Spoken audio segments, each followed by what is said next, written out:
Whew. I am so ready for the Stegosaurus Sword's debut. I'm so ready for plot progression. I'm so ready for more Dino Fury. Wait, what? This is another filler episode?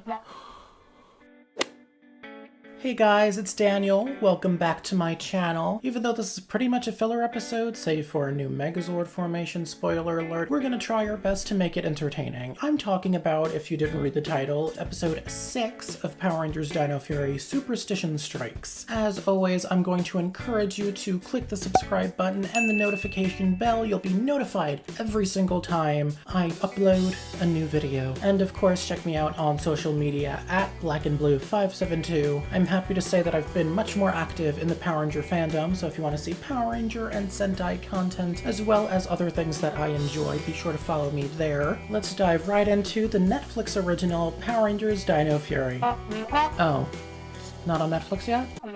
Still on Nickelodeon? Right. Power Rangers Dino Fury on Nickelodeon. In the dreary Area 62, Mucus finds comfort in Void Knight's chair. That is until the Dark Knight himself shows up. Mucus expresses interest in the vault that Void Knight walked out of, who encourages her to go see for herself. She takes the bait, touches the door, and is electrocuted to the point that her disturbingly human-like skeletal structure becomes visible. Void Knight tells his beast that his patience is wearing thin, which prompts them to leave to come up with a new plan. A seemingly peaceful day is disturbed when the Buzzblast Plaza is swarmed with civilians, presumably running away from a fresh Sporks beast, which doesn't turn out to be the case. The soap set-inspired Sporks beast turns out to be Amelia's wacky grandfather, Pop Pop, who's just trying to do his job, window washing. He introduces himself and is encouraged to accept the Ranger's help. Amelia then ends up walking under a ladder, which triggers Pop Pop. Wow, I wonder where Amelia gets her superstition from. This rant on bad luck is retorted by Ollie, but Amelia's shirt ends up ripping against the ladder, leading her to leave to take a break and change. Careful of cracks in the pavement, and don't cross the black kitty cat's path. Good advice, Nugget.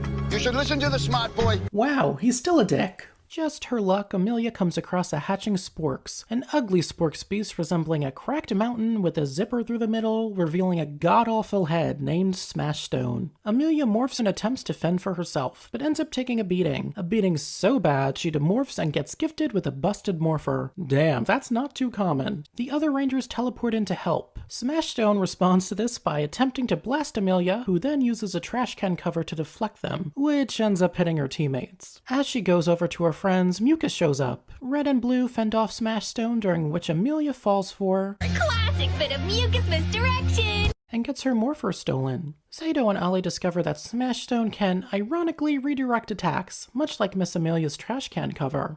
Looks like he can redirect attacks. Well done on having eyes. Pity I have to use them to look at you. That's fair. Dead. It's true, this is one of the ugliest monsters in Ranger history. After friendly backslapping, the beasts teleport away. Amelia is very apologetic to Javi and Izzy, linking it to her bad luck. Add in the fact that she can no longer morph and she's completely down in the dumps. After speaking with Solon via communicator, Zato assures Amelia that her fave mechanical dinosaur is working on a new morpher. Instead of going back to her Pop Pop with the other Rangers, Amelia decides to head back to base with Zato to help Solon and lay low. I'm kind of surprised that Solon could just make another morpher. Sure, it makes sense, but it's very rarely seen in Power Rangers. Once a morpher's gone, it's more times than not for good, unless the show demands your return for a team-up special. At the base, Amelia is greeted by the ever-so-positive sunshine of a doll, Solon. Once Zato teleports back to the others, Solon asks a more cautious-than-ever Amelia to pass a very important piece of her new morpher. Could you pass me that circuit board, please? Careful, this is probably the last one in existence. Without it, you won't morph again. Damn, no pressure. I better keep back.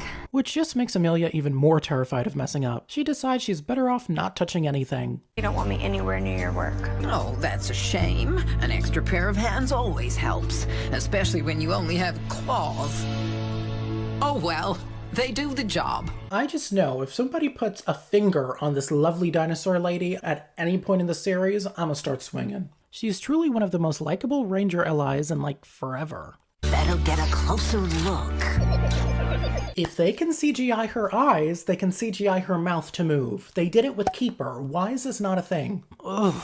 Anyway, In Area 62, Void Knight rightfully pats our gal Mucus on the back for getting Pink's morpher, which he plans on using to get into the Ranger's base to get sporks, bypassing that pesky force field. Can't you just teleport in there? There's a force field keeping us out. You pea brain. Mr. Knight then explains to a dumbfounded Boom Tower that he wants him to be the one to use the morpher to get in. Smashstone will pose as the grotesque distraction, leaving the base Ranger free. Genius idea, boss man. I'll rock 'em. I'll sock 'em. Oh yeah. Can't really make out what accent this monster has. Is it Russian? Scottish? I don't know. While helping Amelia's Pop Pop, Zato gets called by Solon about Smashstone returning. Zato lets Pop Pop know they're leaving yet again, which leads to some timely accusations as to why. We need to run again. Important teen stuff, I bet. Probably a dance craze you have to make a video of. Am I right? Gee, how'd you guess? Back at the base, Amelia's morpher is finally ready to go, but Amelia is still going on about her bad luck, thinking of almost every possible negative outcome. Sounds like anxiety to me. Solon then offers some very wise advice. Luck is in there, your mind, and it affects the way you see things. You're miserable because you're focusing on the bad stuff, but good things are out there too. You're just not seeing them. The only way you'll be able to is if you go back out there and take a look. Did Solon just cure my anxiety? But even after Solon expresses how much the team needs her, Amelia walks away thinking that she'll do more harm than good. Smashstone attacks a construction site. You're treating me like some kind of monster. Is it my breath? I can eat the mint. Austrian accent? The Rangers arrive and take a beating due to the Austrian Spork Beast's volcano arms, leading to Zato requesting Amelia's help. As she hesitates, Boom Tower arrives with her original, and now refurbished, morpher. That's a huge wrist wrap. It could literally go around my head. You fixed my morpher. Wait, you're not supposed to be here. Neither are you. He heads towards the sporks, with Solon bravely blocking his way. Any last words from the last dinosaur? Behind you. Amelia morphs and cuts the morpher from Boomy's, wrist. You go, girl! Literally. She teleports him to where Smashstone is, fighting the other Rangers. Quite convenient. Some original battle footage leads to Smashstone reaching You heights! My arms will block you and then rock you! Looking pale there, Stony. What's going on with your face? Zato summons the T-Rex Champion Zord battle mode that he mans with Javi and Izzy. Let's rock and roll! Cringe. More cringe than you sang cringe? Just like their earlier fight, Smashstone continues to redirect their attacks. On the ground, Amelia and Ollie wrap up their dance with Boom Tower. You Rangers are about to be D-U-N-E! Ah! We'll be Dune? Do you mean done? You're even bad at spelling. What are you, a dictionary? Amelia comes up with the idea to use her Ankylo Hammer Zord to try a new Megazord formation, believing that her Zord's tough armor will help against the rough, literally, foe. They form the sassy Dino Fury Megazord Hammer formation. Everybody ready? Okay. No one had time to actually answer. After a couple of hits doing minor damage, they decide to speed it up, which doesn't end up working either. Amelia decides to drop the hammer, hearkening to the time that she learned how to by her Pop-Pop with presumably a much smaller hammer, which ends up being as messy as she claims the first time was, and leads to a particular line of unfortunate events. A generous giant pile of heavy metal fills up one of his volcano arms' crater into its throat. As you can see here, the throat clogging his blaster. Our victory isn't set in stone.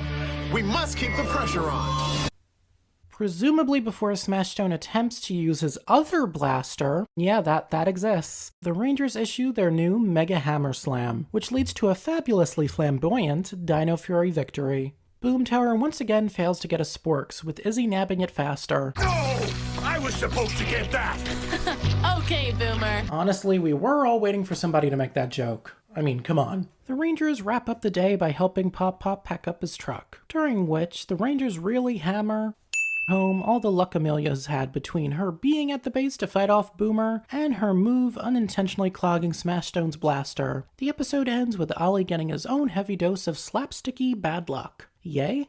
Superstition Strikes was strikingly just okay. We got a new Megazord formation, character development for Amelia, a quick but entertaining base invasion, and a boulder-sized helping of a life lesson. Instead of Jane and Jayborg's shocking silence making way for more plot, they were replaced by slapstick revolving around Pop-Pop, which to me was a wasted opportunity. While irrational at some points, Amelia's quote-unquote bad luck could be viewed as relatable to people with anxiety, aka me. I just felt like the cover for this more adult topic was a bit clunky. When I compare it to last episode's life lesson, I felt like this one was a little less clean cut, but more relentless. However, I did find the episode to be entertaining at times, with Solon and the hilarious Megazord battle really shining. This weaker episode narrowly gets a 3 out of 5.